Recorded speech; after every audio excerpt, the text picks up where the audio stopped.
Kyle Klingman here, along with Jason Bryant, the announcer for the Division III NCAA Championships. 10-time national championship coach Jim Miller of Wartburg.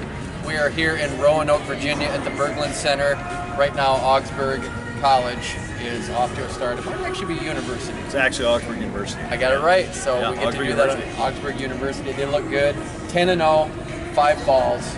Great start for Augsburg. Well, the thought going is this tournament's going to be determined by bonus points. The last time Augsburg won it in 2015, they had it. Their dual team got smoked by Wartburg during the season, and then they come out and they got I think they had 10 or 11 falls throughout the tournament. That's the 20 extra points they got that really pushed them to that title back in 2015 in Hershey, where Brian Hazard made his Division III debut as the announcer, the co-announcer.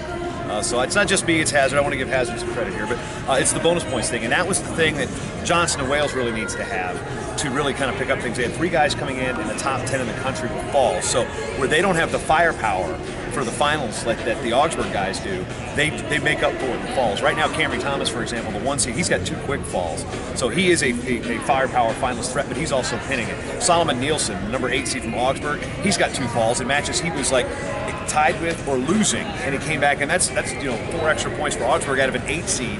And what we've seen Wartburg kind of have a really rough round. I got some texts from some Wartburg fans that were like, "Ooh, this is not a," asking if Eric Keller's burned the state of Virginia down yet. I'm wondering, Millwall, you've had those kind of rounds. How does Eric? What does Eric tell his team in this situation after it's not a great round? There's only 4 on the front side right now, still alive for championship hopes. Well, they got to recruit. They got to regroup and come back and start get some momentum and start on a roll. That's what needs to happen. On the back side and the front side. And to get back in it, and that can happen. So that's what you got to talk about. And you've seen that happen. 1999 is an example where it looked like you were not going to be able to win the championship. You just kept plugging away. Yeah, we were down 17 points, I think, and we came back and won just because went really good in the wrestlebacks, and we got some momentum, and they lost a couple that maybe they should know. That happens all the time. So we're a long ways for this thing to be settled. Yeah. Augsburg or Wartburg since 1995. Johnson and Wales wants to change that, and they're in a position to do that. They look good too in the first round. Yeah, no doubt. They've got 5 on the front side. Again, Augsburg's got all 10. This round is going to be key coming up, the quarterfinals, and they've got some guys that are pin happy too. I mean, they've got returning national champions. I think Lucas Jeske's the best Division III wrestler in the country. He was probably the one guy I said that's the one guy I don't think can lose in Division III.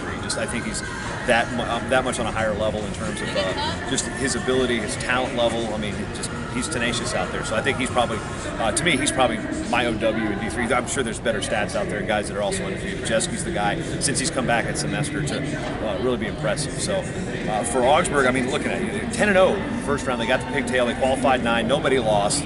Johnson Wales is giving chase. Right now the team scored 22 points for Augsburg, 16.5 for Johnson Wales. Again, they've got 3 falls, so that's 6 extra points. Otherwise, they'd be sitting down there with 10.5. So Wartburg's in 4th place with 10. Loris, they also brought 7. You know a little bit about that program. Yeah. And some guy that's coaching them, I think his name is Miller. 13.5. So right now, Augsburg, Johnson Wales, Loris, and Wartburg. So 2 American Rivers Conference schools. A school from New England and Augsburg. So kind of the usual suspects, something old, something new, something borrowed, something blue. Is that how it goes? Could be. Brock Rathman, we haven't even talked about him. Yeah, Brock had a really tough day, obviously. Defending national champion, went 0-2. And so that was tough to watch. He's a good kid. I really like Brock. He's been a backbone of that program. So we'll see how that can recruit, if they can recover. And one of the guys you like, Cross Canone, still has a great opportunity. No, Cross Canone, I think, is one of the best guys in D3 for sure.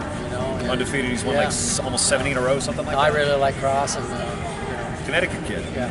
I want to interject real quick in terms of, we know the tie on how you guys got Louisiana kids because TJ was coaching down there when he was a high school coach. How do you get kids from you and now Coach Eric Keller, how do you draw those kids in from the Northeast? I mean, it's not like just a kid from Connecticut shows up. I think Coach Ortner, who's now coaching in high school in Iowa, went to the Virginia Beach scenario, the tournament out there, and that's where I think he made first contact with. Because it's been Massachusetts kids, it's been Connecticut kids. I mean, Kenny Anderson was a Mass kid. And that was through Iowa Central. Yeah, through Central. I mean, you have Jersey kids out there too, usually through Iowa Central as well. But I'm just like, I think Trumbull, Connecticut. I think Little League World Series, like 1989. That's what I'm thinking. I see it cross Canone, it just pops in my head every time. So I don't know if anybody out there got that reference, but I did. You're a baseball man, aren't you? I should have gotten it. I'm disappointed I didn't.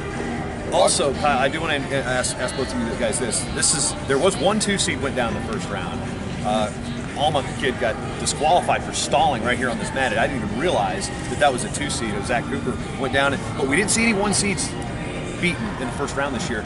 I think that's only happened twice in the last, at least the 11 years that I've been coming here. So no 1 seeds fell. It's that's wacky in itself, knowing that 1 seeds always fall here.